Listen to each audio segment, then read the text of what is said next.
Why don't we go ahead and begin then? So welcome to the MacLean Center for Clinical Medical Ethics 43rd Annual Interdisciplinary Lecture Series. As many of you know, the theme for this year is Advocacy in Healthcare and Medicine. We're honored to have our own Jim Wilson here today, but before I introduce him, I just want to remind everyone, next Wednesday, we're going to hear from Dr. Mark Cherry of St. Edward's University, and I think the week after, if I recall, is Dan Macy, former faculty member, longtime MacLean faculty member, who's now been at Georgetown for a number of years as well. And for those of you that are interested and not yet signed up on the list host, you can get a pamphlet that has all the speakers, join the list host to hear not only about the noon series, but any other events that are happening at the MacLean Center. Today, we are delighted to host Professor Jim Wilson. So Jim is an associate professor in the Department of Political Science here at University of Chicago. He specializes in political philosophy. Most of his work focuses on normative democratic theory, including the moral evaluation of democracy and what democratic ideals require of citizens and institutions.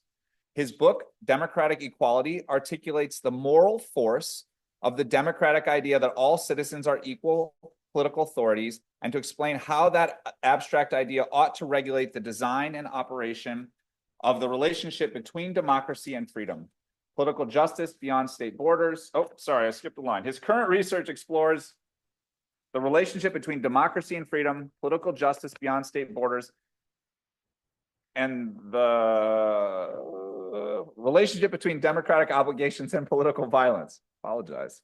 His work has appeared in Philosophy and Public Affairs, Oxford Studies in Political Philosophy, Ethical Theory and Moral Practice, and Political Theory. Jim, thanks for coming. Let's all welcome him.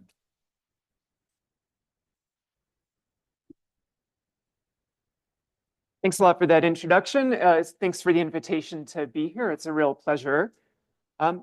So, as you could tell from that introduction, I have no special expertise in the healthcare part of the discussion today, and that's going to be very evident very fast. So what I'm going to be trying to do is talk a bit about how democratic values as I understand them, and I'll talk about how I understand them, might intersect with questions we might have about healthcare advocacy. And I'll talk as we go along about what I understand the space of healthcare advocacy to be, though you're going to be able to tell this is not from someone who's really deeply informed about what it is to be a healthcare worker in the healthcare space. And I'm interested in questions or pushbacks if you think my sort of layperson's attempt to discuss that set of issues or this kind of set of problems is off a bit.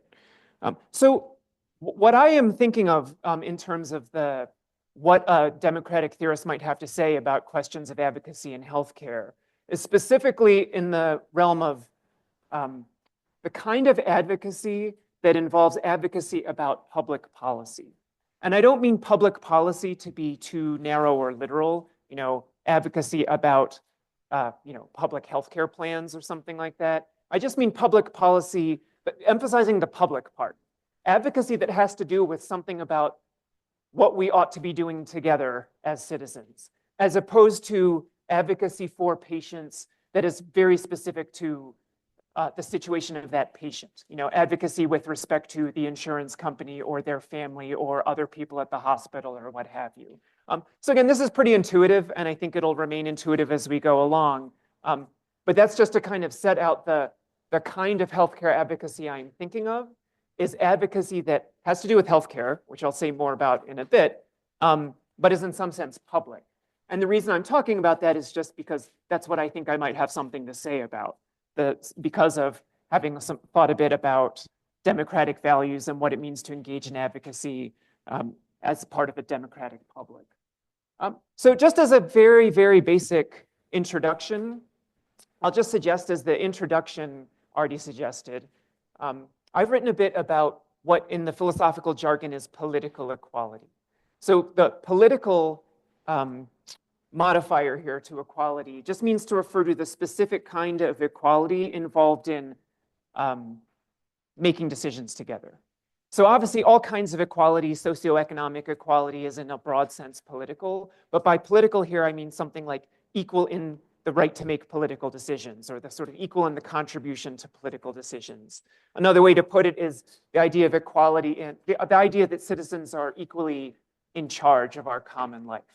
Now, obviously, that's very vague, and we would have a lot of questions about what exactly does that mean? How does that translate into how we should organize our institutions, our elections, our legislatures, that sort of thing?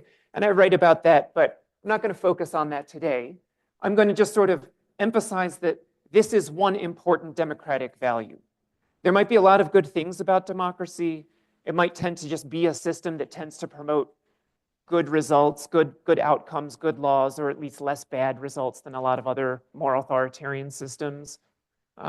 It might have some kind of connection to individual freedom.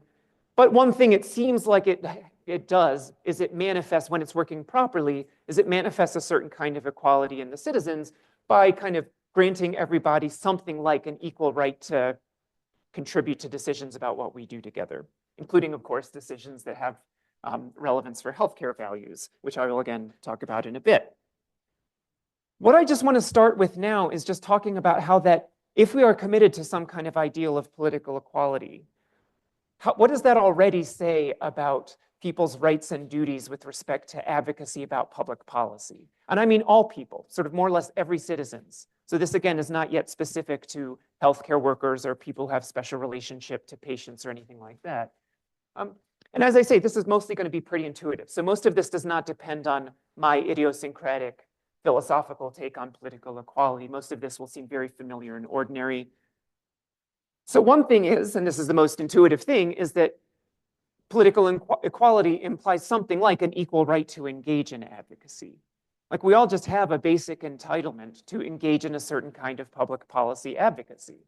You know, that is to vote for the things that we want to vote for instance, but also to engage in certain kinds of public advocacy, whether through speech or writing or joining organizations or whatever it may be, the point of which is to persuade other people about what we should do, to advocate for some kind of public policy in any sort of domain.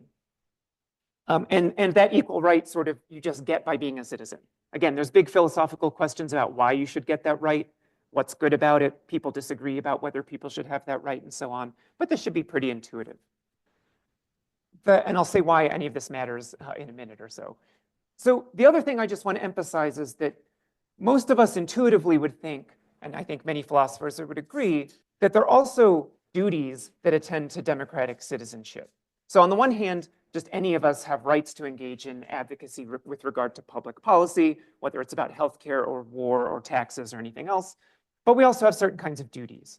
And I just want to emphasize two important categories of duties that are worth keeping straight and distinct in your mind. Again, this is pretty intuitive, even if the jargon isn't familiar. So one of them is really just a duty to promote justice, which is a high-minded way of saying a duty to promote good outcomes, good political outcomes, whether those are laws or policies or some kind of other more abstract outcomes of a political process. You know, so when you're engaging in advocacy, you want to be advocating for good things, you know, just things, as opposed to bad, evil, unjust things. Of course, we're all going to disagree about what those are, and that's fine. The point I'm trying to make for now is that, and this is not especially democratic, this is just a kind of, you would think this no matter what kind of political system you think is best. You're going to think whoever's got the political power, whether it's all citizens or just a few citizens, they should use that power to promote good ends. Again, which I'm just sort of calling justice. And sometimes this idea, the idea that we all have this duty just in virtue of sort of being people is called the natural duty of justice. And doesn't really matter for our purposes, but natural here just means, again, you just have this duty in virtue of being a person. It's not in virtue of some special membership or in a group or institution or something. So the second thing I want to say, though, which is maybe a little less intuitive, is that if you believe in political equality, if you think that all citizens have a kind of something like a right to equal power or equal influence or equal kind of control over what our collective decisions are going to be, that implies, I think, something like an equal duty to listen, or an equal duty to grant that power, an equal duty to kind of recognize the authority or the right to influence of control of other people. And so that means that in a democracy, we can't just think of ourselves as having the right to just advocate and just advocate as hard as we want and sort of let the chips fall where they may. We each have a kind of obligation to one another to make sure the system is operating in such a way that everyone does in fact have that equal power or equal authority or equal control or whatever we might want to call it. So technically in my work, I call this an obligation to grant others the authority suitable to equal citizenship.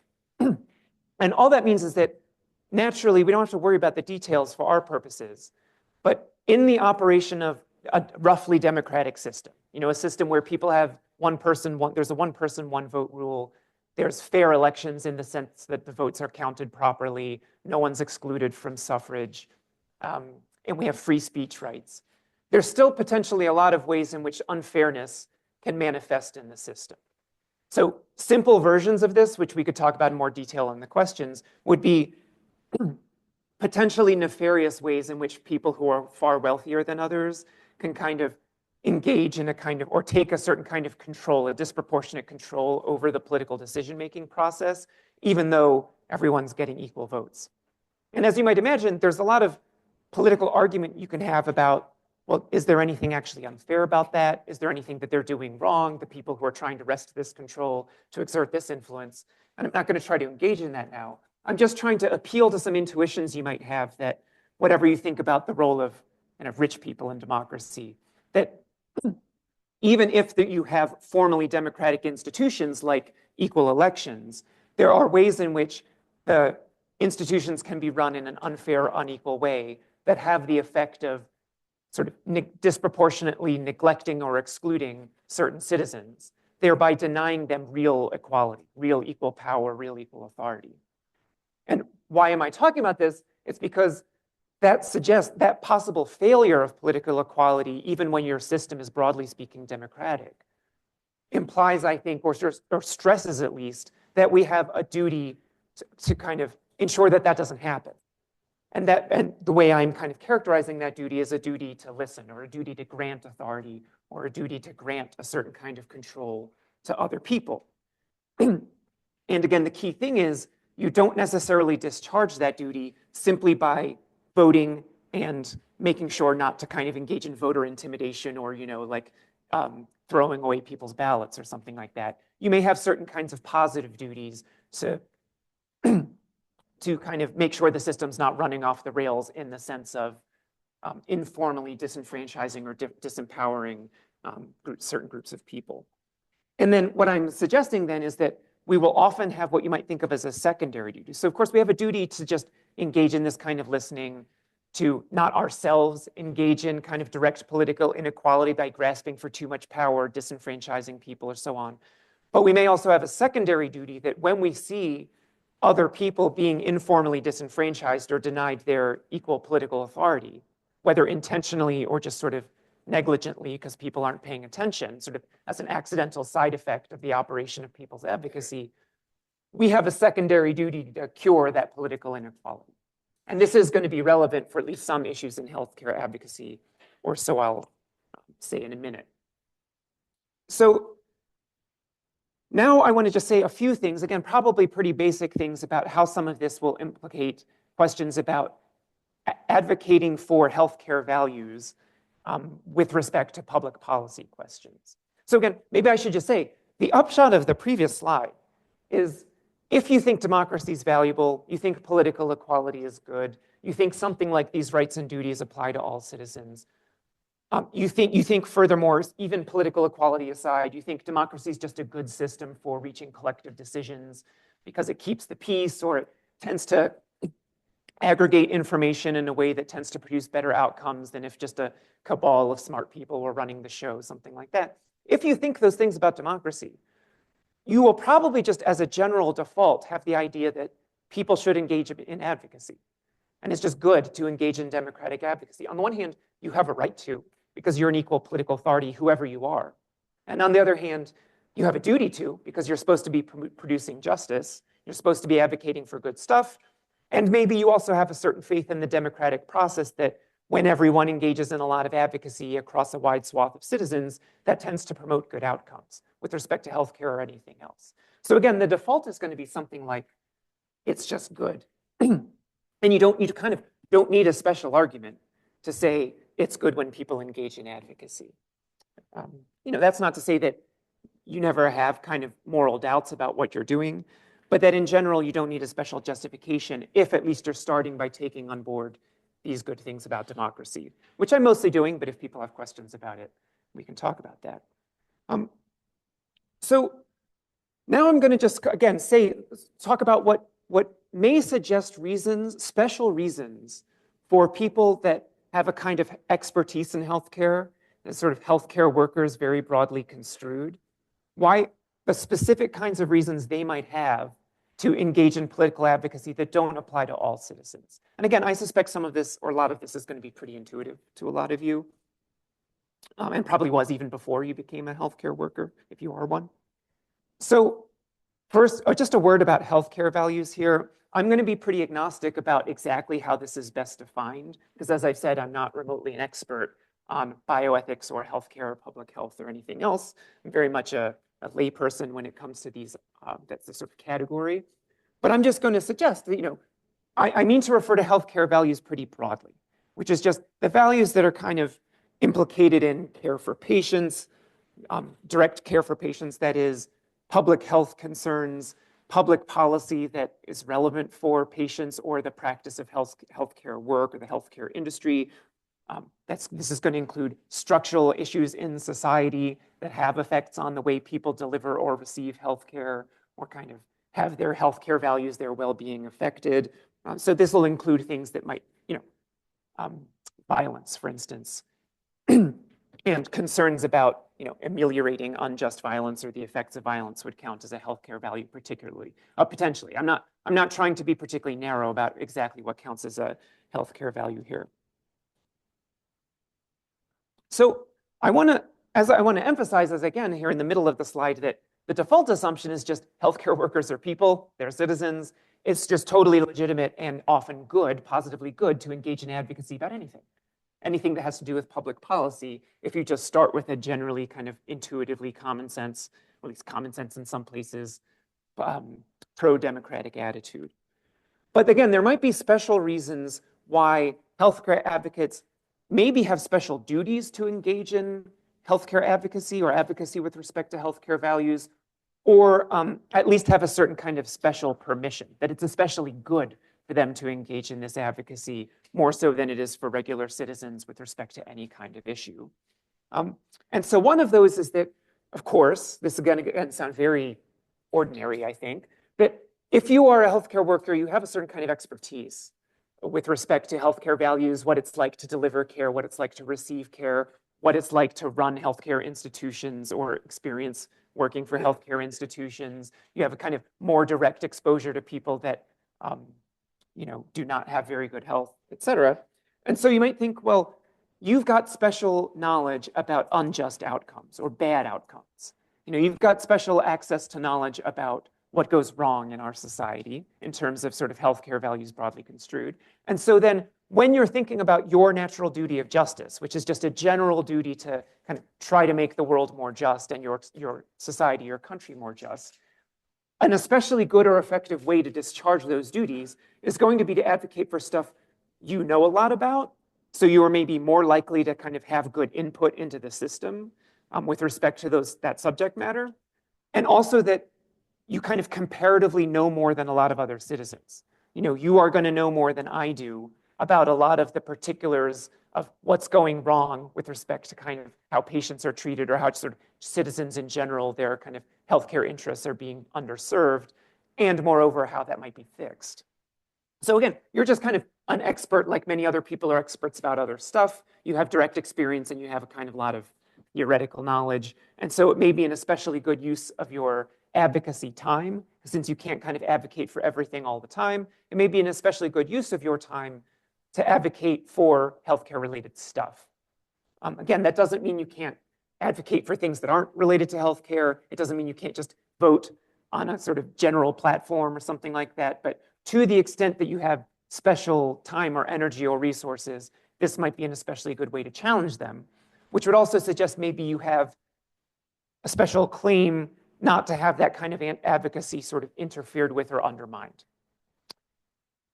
A second set of duties that are relevant, or maybe kind of you have a special stringency or kind of special reasons to engage in healthcare advocacy, would be less about the promotion of good outcomes and more about what in the previous slide I was calling these duties to listen, the more procedural part of the democratic duties that we're kind of, we all have duties to make sure that the democratic system is operating in a way that is truly equal. And so another kind of expertise you might have in the sort of as a healthcare worker is a special kind of awareness that some patients are not just being underserved in the sense that their health outcomes are not being served in the way they should, but that in a way they are being neglected. They're kind of their own views about how society should go, about what we should do together, what public policy should be with respect to healthcare or indeed anything else. You might have a special insight to how those are being, how those people are, that sort of population. I'm sort of imagining a patient population, but it kind of could be any constituency of yours as a healthcare worker. So if you have reason to think this patient population is being ignored, and of course, that's often going to go along with being ignored in the political decision-making process is often going to go along with having your interests underserved. But it's important to see these are two different problems. One is a problem about the outcomes of the system, and one is a problem about a sort of failure of recognition of the proper rights or claims to power or authority within the decision-making system itself. And again, the failure to recognize their rights to power and authority as equals are often going to contribute to a failure to kind of promote their interests in a fair and just and good way, but they are distinct ills. And so it's important to recognize, as you probably do already intuitively, if you're a healthcare worker, that you will often have an expertise about that. And so the reason I'm mentioning this is that, again, all of us, just as citizens, have, as I was calling it, a secondary duty to try to prevent or repair that kind of negligence or political inequality, that kind of failure to treat people as real political equals who have real equal standing in our kind of collective deliberation about what we should do together. And so if you are a healthcare worker with a special knowledge about a specific kind of negligence, of neglect or inequality, you might then have a special duty or at least a special reason to engage in advocacy that tries to correct that. And again, in your advocacy, you're usually not going to be distinguishing between those two things. You're going to kind of be doing both.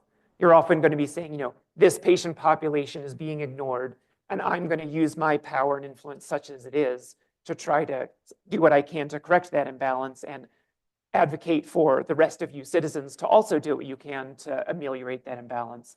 But that's probably going to go along with some story that, and as a result of them being neglected, their interests, their healthcare interests are being underserved, and we also ought to fix that. So I'm not suggesting that in real political life you or anyone else should distinguish between these two things as you're kind of going along. But again, I want to just suggest that these are two important reasons why there might be a special kind of urgency for people with this expertise to engage in this specific kind of advocacy that's sort of more particular than your general right and duty to just advocate for good stuff because you're a democratic citizen and a person. So as I've been saying, I've been trying to explain why, again, these fairly intuitive things, I think, about why you might have especially good reasons to engage in a specific kind of advocacy with a specific kind of subject matter that's healthcare related, and it's related both to kind of healthcare public policy and concerns about the people who are being ignored or excluded or neglected in the political decision-making process. And I've been suggesting that a core reason why healthcare workers have that kind of special duty, but also special reason to get involved, even if it's not a duty per se, but just a good reason to get involved, is that you have a special kind of expertise. And as I've been saying, that expertise is both about the problems people face in terms of their actual care, the way in which we as a society serve the healthcare values of a certain population, but also in ways in which they're unfairly neglected in the political decision-making process. I also just want to acknowledge, and here's where I'm stepping a bit outside my area of expertise, that you may have special duties affiliated with your role. So this is an idea I'm sure that many of you are familiar with, this idea that as a matter of professional ethics, you have special responsibilities that attend your role as a healthcare worker, healthcare professional, however you identify yourself. And so typically, the idea of a role responsibility is probably pretty familiar. It's the idea that because you occupy a certain kind of role, either specifically within an institution, like I am a doctor or a nurse, or a kind of more informal role, like I am a mother or father, you have special duties that attach to that role. Similarly, obviously, you might have special duties as a lawyer. You're a lawyer, you have special duties where you kind of have to take your client's interest as more important and weighty than you would if they were just some random stranger. And so I assume, of course, we all think the same thing goes for healthcare workers. You have special responsibilities in your role, and exactly what they are going to depend on your role. So, and the ones that are most intuitive to me as a layperson are, you have special responsibilities to your patient if you have patients. There are going to be different ones that apply if you're sort of a hospital administrator. There's a sense in which you have responsibilities to all the hospital's patients, but it's going to get more complicated about exactly how they are because of the difference in the role. And all I mean is that I just want to acknowledge the maybe obvious fact to you that some of those responsibilities could, in principle, have relevance for public policy advocacy. Again, intuitively, at least I'm thinking your role responsibilities as a doctor or nurse or other kind of healthcare professional are going to be about direct patient advocacy. We know direct responsibility for the hospital or institution that you're in. But you might think there's a kind of broader role responsibility to patients at large or certain communities at large that you have as part of your profession. There's a little bit of, I have a very modest legal background in the sense that I went to law school. I'm not a member of the bar or anything, but I had to take professional responsibility and take the professional responsibility exam for lawyers. And there's definitely in the kind of legal profession a sense that, of course, your main role responsibility is to your clients, but you also have a certain kind of responsibility to the legal system at large, the professional bar, the judicial system, and that occasionally imposes responsibilities on you. And you might think, or I'm imagining the same thing is true for healthcare workers, doctors, nurses, et cetera, as well, and that some of those things then might like have an overlap with advocacy in the public policy realm. And if they do, that might mean that it might mean that you just have, again, a stronger duty to engage in this kind of advocacy. So that because you have a special responsibility to patients, you have a special responsibility, as I've already been suggesting, under the heading of expertise, to advocate for patient interests or advocate against the neglect of your patients in the political process and so on. I just want to note that it's a slightly different reason. The reason you have the role responsibilities probably does have something to do with expertise, but it's also there's going to be some kind of story like, it is good as a society to have an institution where people have certain roles that go along with certain kinds of responsibilities.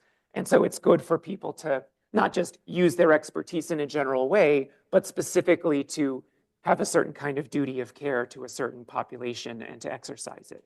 And I'm just suggesting, again, that this applies in the public policy realm and in terms of advocacy there, just as it does for advocacy for a patient against an insurance company or something. Or against, angry family members. So I won't say too much about the special permissions. This is just to say that sometimes there are potentially constraints on what we ought to do, which is going to be the rest of the talk is mostly going to be focusing on potential constraints, reasons why, for all that I've said about why we ought to be engaging in advocacy, and in some ways that it's not that special that we ought to be engaged in advocacy about healthcare or anything else. There are sometimes constraints that we ought to observe. But I do just want to acknowledge before we get into more detail that the more you think you have special duties to do something, and in particular because you have a certain kind of role in society, that might go along with special permissions to do things that you otherwise wouldn't be allowed to do. Would be allowed in the sense of justified by the true morality or theory of justice or something like that. So again, a very simple example that's intuitive to a lot of us is if you occupy the role of parent, many of us will think it's almost obvious that you have special permissions to treat your child in a certain way that maybe you don't with respect to people at large. So these are usually permissions to engage in a certain kind of favoritism. That if you were just kind of having to choose between giving treats to just random children on the street, maybe you have some kind of obligation of impartiality in terms of like who gets the treat, and you shouldn't be kind of unfair about it. This is a pretty pathetic example, but it's certainly, most of us will think, you don't have that kind of obligation of impartiality in deciding whether you're going to kind of read the bedtime story to your kid as opposed to someone else's kid. So you have what might be a special permission to treat your kid especially well. This just seems obvious to most of us.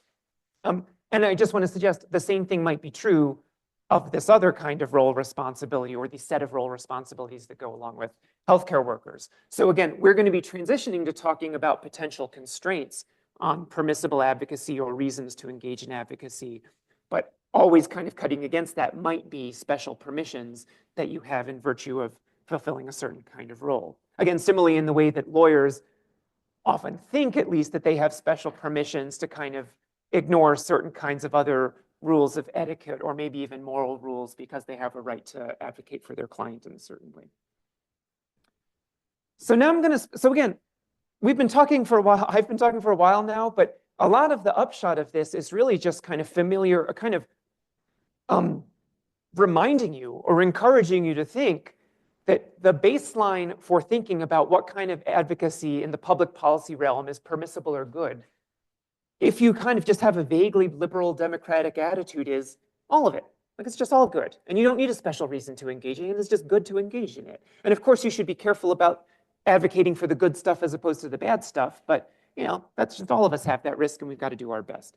But I do just want to talk about a couple constraints that I think are worth spending more time on, because they may be more interesting and for some of us more salient. They're just of philosophical interest, but also maybe more salient for us in our real lives.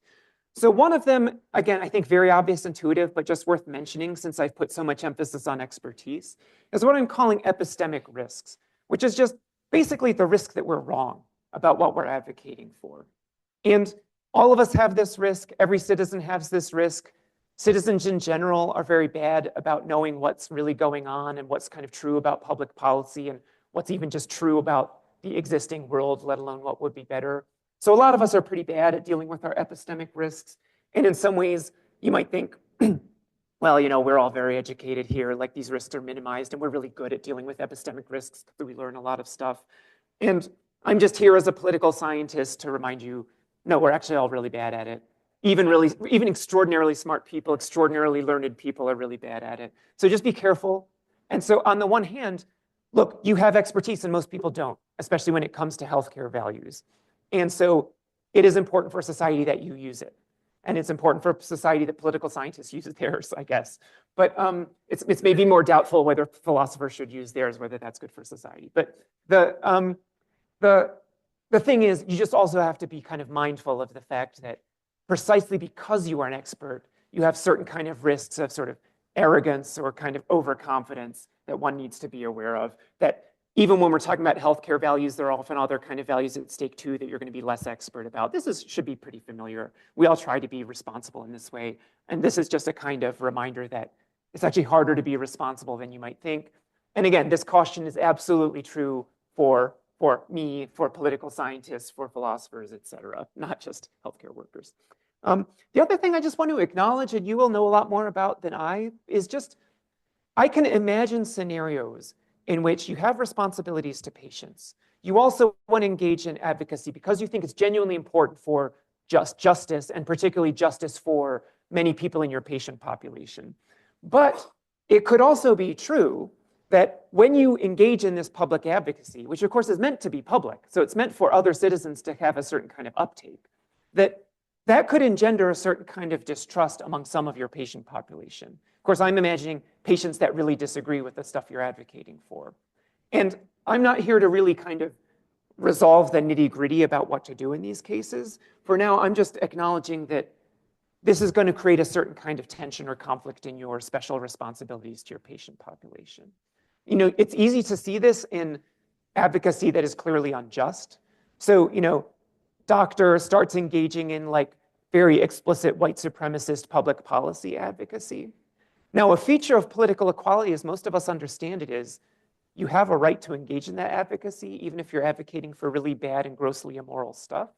And moreover, you don't get disenfranchised, even when you are advocating for like grossly immoral stuff. You know, this is controversial, but that is our practice. We don't disenfranchise people because they advocate for repugnant stuff. We don't disenfranchise repugnant Democrats either. So the thing is, but it's easy to see if you kind of imagine someone who's engaged in, what you think of as a repugnant advocacy, that's going to, if patients become aware of this, they are not going to feel comfortable with you as a healthcare worker, probably. At least it's going to be very difficult for them to feel comfortable with you, for a lot of them. But the thing is, that's also going to be true even if you're on the side of angels, because whatever you think the side of angels is, because there's going to be a lot of patients that find what you are advocating for potentially deeply wrong. And again, I'm not here to say that means you shouldn't advocate. I'm just here to say that that is going to establish certain kinds of difficulties in terms of figuring out what the proper role responsibilities are. I'm going to spend the rest of the talk, though, talking about institutional neutrality, which is a different kind of potential constraint on advocacy. So here the idea is that you're not just some independent healthcare worker, maybe with your own practice of one, and maybe you're the boss or something like that, but you're part of some bigger institution. Obviously, this is true of more or less all of us right now, I am guessing. Most of us at least are part of the University of Chicago or some other bigger university. We're part of a hospital, whatever it might be. And then there's the question of, does the institution, the fact that there's an institution that has a certain kind of general mission, impose certain kinds of constraints on the advocacy, either of the constituents or the members of the institution, like the healthcare workers, the employees, the professors, whatever, or constraints on the institution itself? And I mean, I imagine this has come up. Of course, this has come up a lot at the level of the university in general and universities in general in recent years, where there's often advocacy or agitation for the university as university to take an issue on some public policy question and to engage in its own kind of advocacy at the level of the institution. And I imagine this is true at the level of sort of hospital or medical center as well. And if it's not, it certainly could be.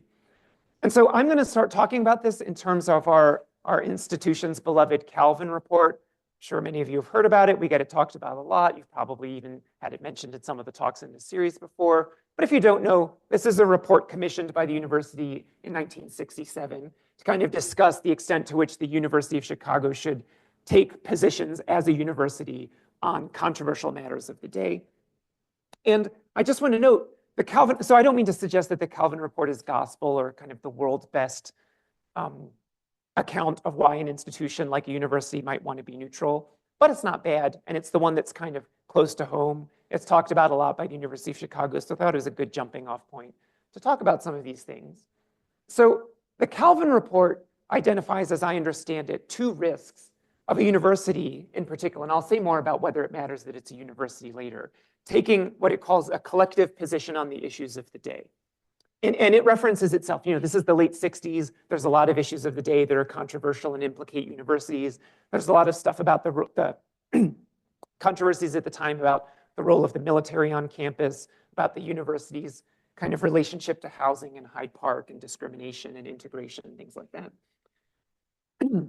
Obviously, we have a lot of our own issues of the day that are relevant to the university. And so it says, in a general sense, it talks about the risk of taking a stand, endangering the conditions of the university's existence and its effectiveness. And then second, it's got a specific, this might just be an elaboration of the first one, but it specifically identifies a concern about what we would call chilling dissent. As it says, there's no mechanism by which the university can reach a collective position without inhibiting that full freedom of dissent on which it thrives. And so, as it further says, the university cannot insist that all of its members favor a given view of social policy. If it takes collective action, therefore, it does so at the price of censuring any minority who does not agree with the view adopted. Sorry, I typed it wrong. So I just want to note that this on its face seems wrong to me, or at least it seems very overconfident. That is, what does not seem wrong is, as a university, you want all of the people involved, including minorities on certain positions of the day, to be able to feel confident in engaging in advocacy of their own. Because again, especially if you're taking this democratic view, you want everyone to be engaging in advocacy. You think it's certainly their right, maybe their duty, maybe it's good for all of us that people engage in this advocacy. It's often good for us even when people engage in advocacy for bad stuff, because that has kind of good side effects of various kinds. But what I find questionable about this statement is that any time an institution takes a position on a matter of the day, that makes it, that effectively chills dissent. And that effectively involves censuring any minority who doesn't agree with the viewpoint adopted. And I mean, just as an example of this, because of course the university takes positions on things all the time. And I don't mean, saying this, I don't mean to accuse them of hypocrisy. They try to maintain this institutional neutrality. And I'm not trying to make an argument here that they're sort of actually not neutral. I just mean, of course, they think it's appropriate, and the Calvin Report says this, to take positions that have to do with the core educational mission of the university.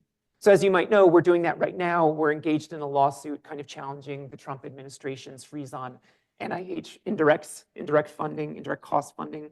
But this happens all the time. You know, the university just takes a position on what is, you know, the extent to which race should play a role in admissions. You know, it takes less and less of a position on that over the years as it becomes less and less permissible according to the federal judiciary, but it's taken a position on that, or it takes a position on the extent to which certain kinds of diversity are an important part of the university's mission at the level of the faculty or student body or whatever. And I just submit that they're taking that position does not come at the price of censoring any minority who doesn't agree with the view adopted. The university does lots of things that I disagree with. You know, it's a kind of joy of being a professor that you get to complain about the university all the time. And to the university's credit, like, I'm not at all worried that they're going to censure me. You know, I'm not important. So the main reason they're not going to censure me is they don't kind of care what I say. I don't mean that in a bad way. I just mean it's not like important to them that I might complain about this or that. But I am confident that if I were more important and I had more kind of influence, they wouldn't censure me. And so it's not just by the nature of taking a position that minority voices are chilled. And you might think that's familiar. So here's a way in which we could try to maybe charitably reconstruct the argument of the Calvin Report, the chilling dissent argument, which is something like an analogy between the university or a big institution and the state. Because I do think it is true that many of us will think there are some things that is wrong for the state, the government, to take a position on. I think a familiar example would be religious establishment.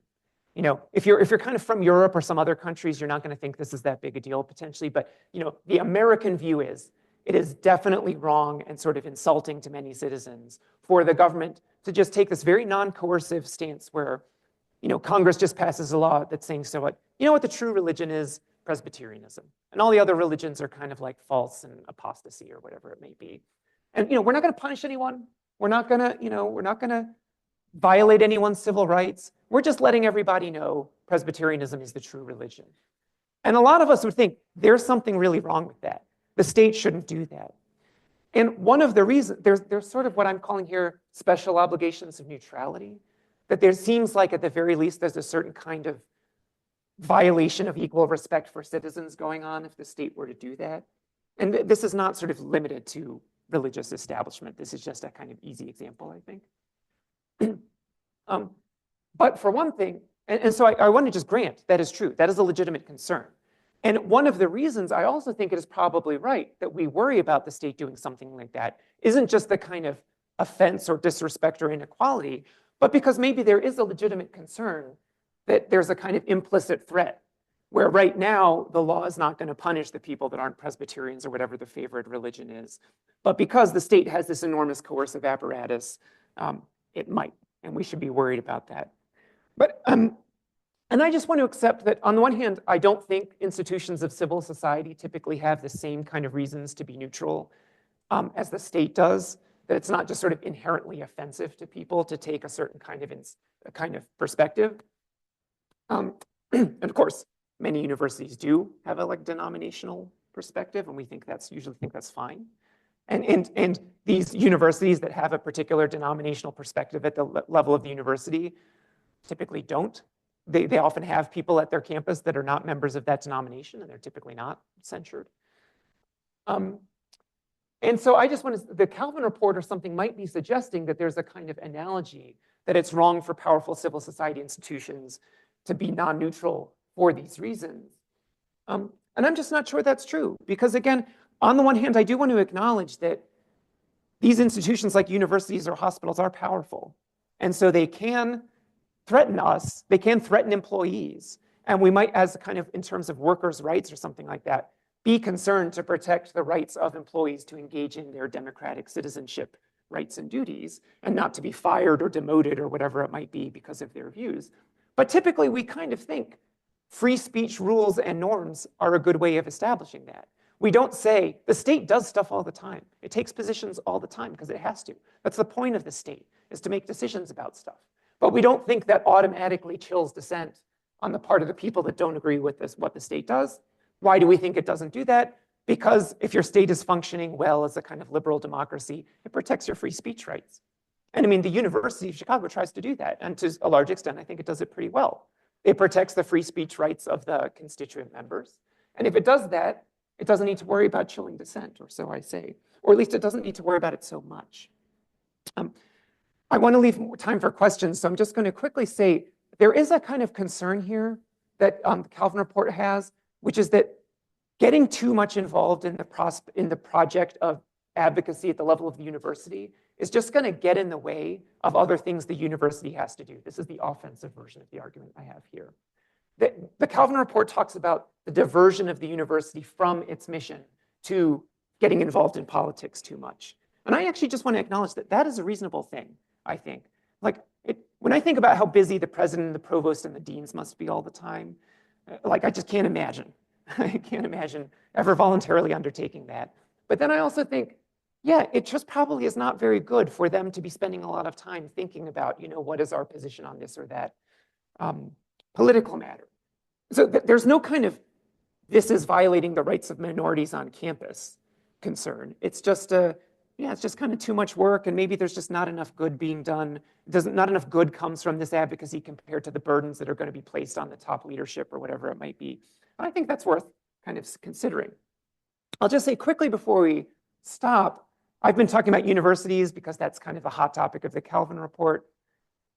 It's interesting to think about how much this applies to non-university institutions. I mean, of course, university hospitals are their own case where presumably free inquiry by the members of the university hospital is also very important, just in the same way as it is for anyone else in the university. But even if you're not at a university hospital, you're just at some other kind of healthcare institution, there are, as I was saying, reasons to protect the interests of workers from chilling of speech. While it might be legally permissible for employees to regulate their employees' speech to some extent, maybe we don't think that's good or just. But I still want to say that doesn't have to be, we don't have to solve that problem by rigorous institutional neutrality. We can solve that problem through free speech norms and rules of various kinds. And then I just want to conclude by another pragmatic consideration. I was talking about the kind of diversion argument as being actually kind of reasonable, I think, an argument for institutional neutrality. And then I also want to conclude with what I think might be a realist argument in the Calvin Report that's not very explicit, but I think is maybe good. And so you just might recall that one of the things the Calvin Report says is that the universities face a risk if they take these positions at the institutional level of endangering the conditions of its existence and effectiveness. And it doesn't really spell out why, what's the danger? Again, because the chilling dissent, I mean, I guess that would count. If it really did chill dissent, that would kind of undermine the role of the university. We want everyone to be thinking and advocating. And maybe it's just distracting people too much, getting kind of caught up in the issues of the day as opposed to thinking about raising money or whatever the university is supposed to be doing.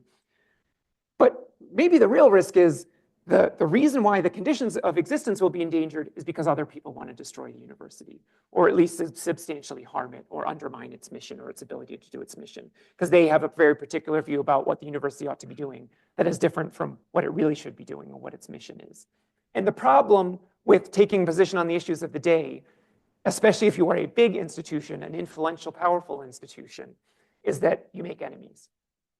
And this, I just think, is a difficult issue, because on the one hand, if you've got a lot of injustice and potential like encroaching authoritarianism in your society, you want big, powerful institutions of civil society to do something about it because they have the most power and ability to do it. There's a lot of good political science literature to suggest that civil society institutions are extremely important in resisting various forms of authoritarianism and injustice.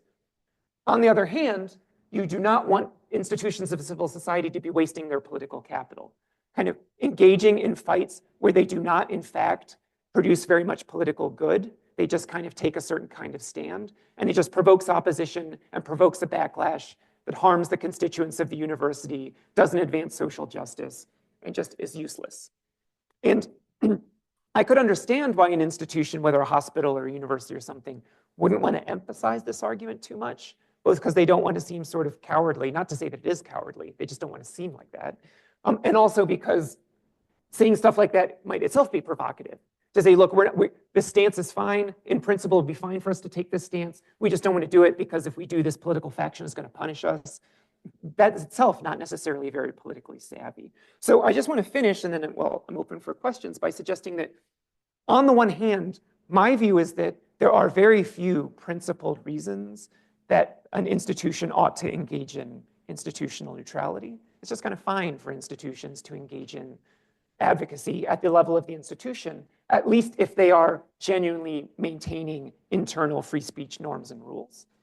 But I do want to acknowledge, I think there are a lot of pragmatic reasons why at the level of the institution, we should be cautious about demanding non-neutrality. And that's just because we have a difficult political world to navigate, and non-neutrality isn't always the best way to do it. And in fact, neutrality at the level of the institution might really be good cover for non-neutrality at the level of the constituent members. So thanks very much. I look forward to your questions.